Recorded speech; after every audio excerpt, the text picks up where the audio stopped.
जितनी ज़्यादा अपॉर्चुनिटी इस तरह की ऑर्गेनाइजेशंस क्रिएट करेंगी उतना हमारे लिए अच्छा है। हमारे दौरे हुकूमत में मेरे ख्याल में 55 लाख नई जॉब्स क्रिएट हुई थी। और वही फैसला भाई वर्ल्ड बैंक की रिपोर्ट है, वही फैसलाबाद जहाँ पे लोग नौकरियाँ ढूंढ रहे थे, वो बेरोजगार लोग घूम रहे थे, वही फैसलाबाद था जो 2021 में वहाँ पे वहाँ लेबर की शॉर्टेज हो गई थी, क्योंकि वो एक्सपोर्ट इंडस्ट्री को हमने बूस्ट दिया था और सारा कुछ किया था। तो वेल डन, इंशाल्लाह दोबारा ये करेंगे।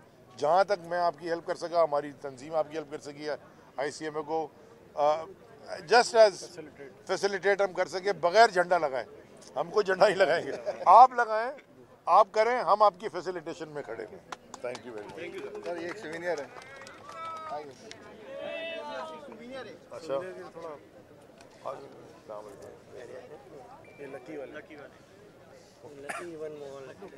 सोहेल तबा कहाँ है वो, उसको भी तो बिठाना दो।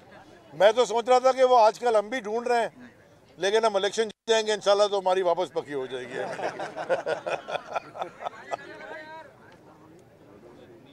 इधर आ जाए ना लेफ्ट पे, तो मेरे ख्याल में माइक हो जाएगा।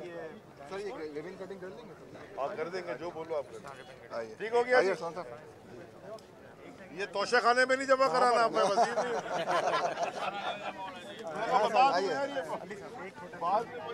जगह देंगे आप।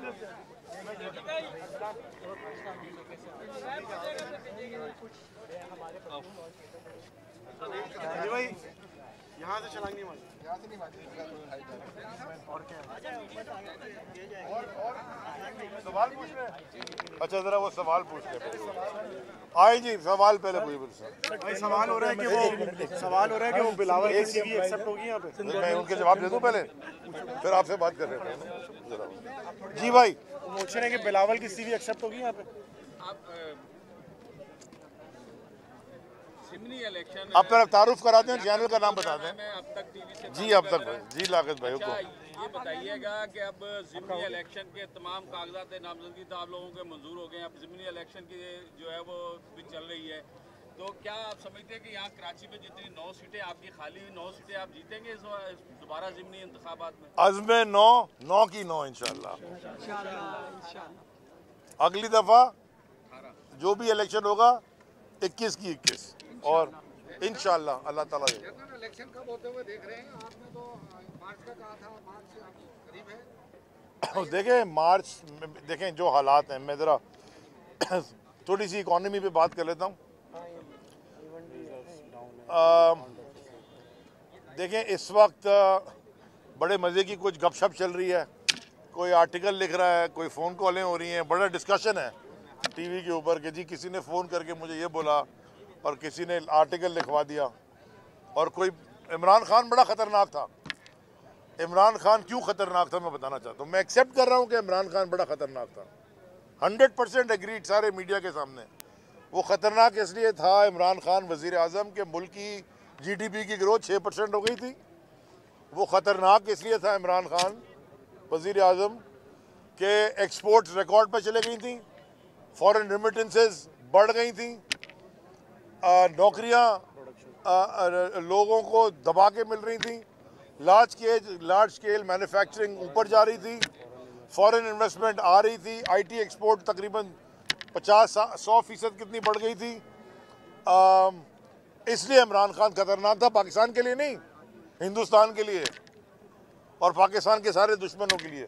बिल्कुल ठीक बात है कि इमरान खान खतरे की घंटी इनके लिए बजा रहा था, क्योंकि Pakistan was on the rise. और ये बातें मैं आपसे कह रहा हूँ 2 साल कोविड में गुजारने के बाद इमरान खान खतरनाक था।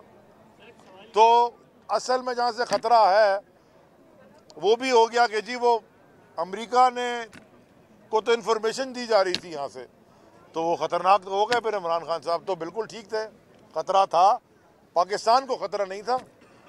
ये जो सियासी जमातें या चोरों की उनको ख़तरा था, और मुल्क से बाहर जो पाकिस्तान के मुखालिफ जमातें मुल्क के ममालिक हैं उनको ख़तरा था। जी खुर्शीद भाई, पार्टी और MQM बहुत कॉन्फिडेंट है कि इस ज़िमनी इलेक्शन में वो 9 की 9 सीटें जीत लेंगे, क्योंकि उनका कहना है कि 2018 में उनके साथ नाइंसाफ़ी हो गई थी। बिल्कुल ये बात भी ठीक है, खुर्शीद भाई के सवाल की बात ठीक है।